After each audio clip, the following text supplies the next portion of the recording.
It's a very deep question, then I answer. If it's not, it's just ordinary, like reciting the 5 names or how to sit and all that, other disciples can answer you. Understand? So don't be offended. Now, any questions? Please. You look like a queen when you put that on. It's African, huh? Yes, very noble. Most of them wear beautiful clothes. Yes, like queen and king, the way they walk, Our ancestors are all very noble. If you really study the way the people walk and the way people wear their ancient clothes, their traditional clothes, we know definitely that their race has come from heaven. The first people of their race, all our human being race must come from heaven. The way they love color and beautiful clothes and dignified, the way they handle their body and their movements is just really noble, graceful. You said that when we are meditating, we must recite the names. But can we ask for some guidance when we are meditating and say names, or the guidance will be? Sure, of course. Yes, we can ask for guidance for some matter. Of course, okay. You can pray. You can pray to the Almighty Power, the Buddha power, to help you so that your meditation is fruitful, that you keep your path. Yes, no problem. Pray for a while and then you meditate. When you meditate, you should not pray anymore. That will keep you busy, and not concentrating. Yes, but you can pray before or after, thank God or thank Buddha, anything you do. Okay, yes. Thank you. Yes. The reason why we have to recite or concentrate is so that our mind is not scattered. You see? And then after a while we concentrate very well, and then we will break out of the physical barrier, and then we go straight to a higher dimension. Not that prayer or talking or thinking are forbidden. It's just that it obstructs our power of concentration. We should not talk nonsense or pray too much, because if we concentrate on that gate, just walk through the gate, then you walk out. No need to talk or to shout or to say anything. So that's the way, okay? Yeah? You want to ask one more question? Or later? Okay. I just initiated today, and I memorized the 5 names to recite, but what if I don't mentally pronounce them? Later. Later, if you don't mentally pronounce it correctly, is that okay? No, you should say it correctly. You ask again. No problem. Okay? You ask the nun again, or anybody can tell you, the ones who correctly pronounce. No problem.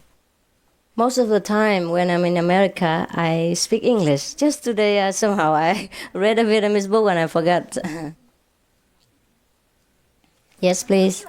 Please. I'm going to ask you, is when you died and your spirit go to the hell, is coming by itself with the mind, or or with the spirit alone? The soul. A soul, right? Yeah. Both. Because hell is a lower dimension of the universe, in which the soul still carries the memories of the past, of their present life into it. You see, meaning their past previous existence. And they still need the mind in hell in order to suffer. Yes, and the soul has not been liberated from this finer body. We have this body, but we have other bodies also. This body is a little bit coarse, rough, so we can see it. It's made by material that is coarse, so we can see. But other bodies are made by material that looks like non-material, but still it exists. And the fine body still can be subjected to punishment, to pain and sorrow, maybe sometimes 1,000 times more than in the physical body.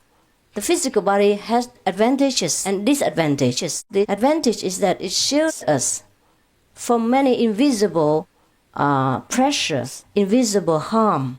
You see what I mean? It's like a shield protecting us from the harmful spirits.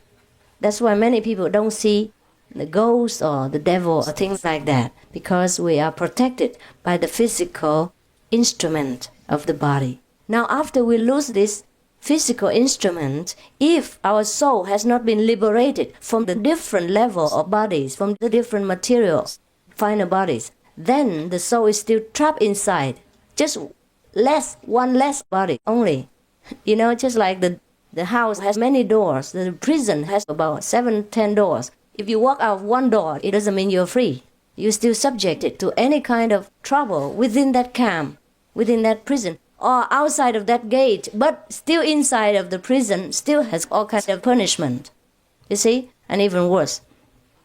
Therefore, when you lose this physical body, you have no more protection from this invisible influence. Therefore, hell can punish you. The devil can torment you. And there's no more protection. And then also, you can feel the emotion and pain 1,000 times more intensively. Because, for example, now you have the physical body. It filters a lot of things, like filters bad spirit influences and things like that. But also it filters the good things. For example, the angels come here or the Buddha appears here, you don't know. Yes, so there's an advantage and disadvantage. But after you leave the physical body, you will see there is no more filtering screen. So you see other ghosts and other devils or other spirits who will torment you or harass you, or then you can feel the suffering of the living people as well, of your relatives and friends who really love you and cry over you and suffer over you. But you cannot comfort them because you don't have the physical instrument to work with.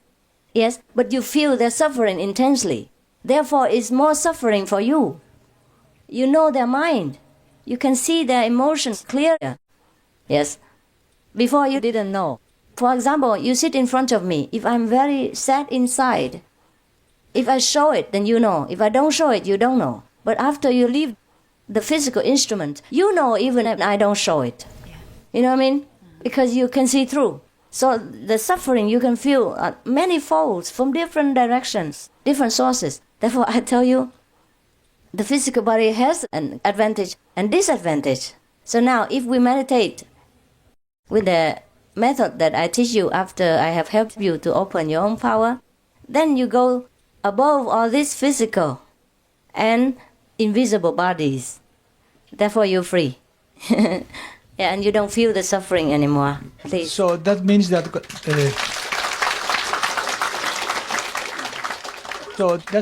If we keep on our meditation, will help those relatives that Yes. they may be in help. Yes, that's why when you meditate, one person, 5, 4, 6, 7 generations of yours, they know it, they feel it, and they will go to heaven. And what happens when no relative meditates and they are in hell?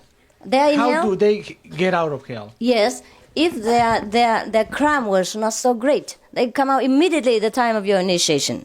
If it's too great, they have to wait a little until I break through the turtle bureaucracy.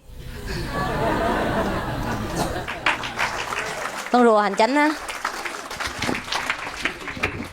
Yes, please. You can ask again. Yes. How many levels must one break through in breaking out? If you physical? broke in four at least, yeah, and then you go to the 5th, then you become a master. But meanwhile, if you just get to the 3rd level, beyond the 5 levels, there are more, huh? 5 is just generally speaking. Within each level, there's hundreds of sub-levels, you know what I mean? So sometimes people say many levels. It's also true. But we compress it into 5, you know? One belongs to the emotion, the other one belongs to the intellect, and the other one belongs to the creative power, which creates the whole world and absorbs it into. There's a Brahma power. And another one is nothingness. No good, no bad, no intellect, no feeling. This is what the Buddhists call the empty void, emptiness. But that is not the final. When you're empty of everything, you're nothing. You don't want to be anything, you know? We have to become what we have been, you see? Not just to become nothing, empty of nothing, no emotion, no desire, no wish, no feeling. That is not nirvana. Even though nirvana means desirelessness. Desirelessness doesn't mean we become like a stone on empty and blank, you see? So we have to go through that level of nothingness, and we go back to the level of mastership, of Buddhahood. But that is the house of the master only. There are above other levels. You can go and come as you wish after you're free. Okay? But after you get through the third level, you're already free of karma. Free of karma means you're free of good and bad. You are free of reward and punishment. But that doesn't make you any better person. You know what I mean? It's not perfect. You're free of everything. But then, if you do it again, you will commit it again. But maybe you won't. If you do something, maybe because you reach the third level, you have no karma, maybe, because you are already fine. Your ego is very, very less, but that doesn't mean you're already a perfect person with knowing everything. To know everything, to do everything without doing, to appear at every place at the same time, to be omnipresent, you have to reach the fifth level at least. Understand now? Yes. Because at that time, we are one with all things already. That's why we can be everywhere. That doesn't mean we have to walk everywhere, but we are one with everything, with every place. We transcend time, space, you know what I mean? And all the relative conceptions. That's why anybody calls us, we are not there, but we are there. We are there, but we're not there. So they label or they title the praise of Buddha as omnipresent. Ru Lai Ru Chi. It means the third come on. Meaning he comes, but he doesn't come. He goes, but he doesn't go. You know what I mean? So kind of like that. Yeah. More? Yeah, please. Oh, can you wait next time? Yes, you talk. No, you talk first. It's okay. Okay. Behind there's somebody. Yeah. Should I be concerned that I didn't see or hear anything new during initiation? Oh, what do you mean new? You have heard it before? Seen it before? Yes. Never mind. It will improve. Oh, Yeah. okay. Yeah. Only if you don't see anything, you should be concerned. But if you did see, you did hear, that's fine. Some people, they have not been initiated, you see, but they have a lot of faith in the master and the teaching before they come. So some disciples contacted them. But due to contacting with the disciples and believing in the master, they already have an enlightenment experience. So maybe when they come officially for initiation, they don't see new things because the level is still there. The master already blessed them before they come. So no need to bless anew. So your level already like this, you see? And you're coming, going, go. Huh? No need to worry. Some people at the time of initiation, they have better experiences. Just because the level happens now is the time to turn. You see? All right? Please, don't worry. You're okay.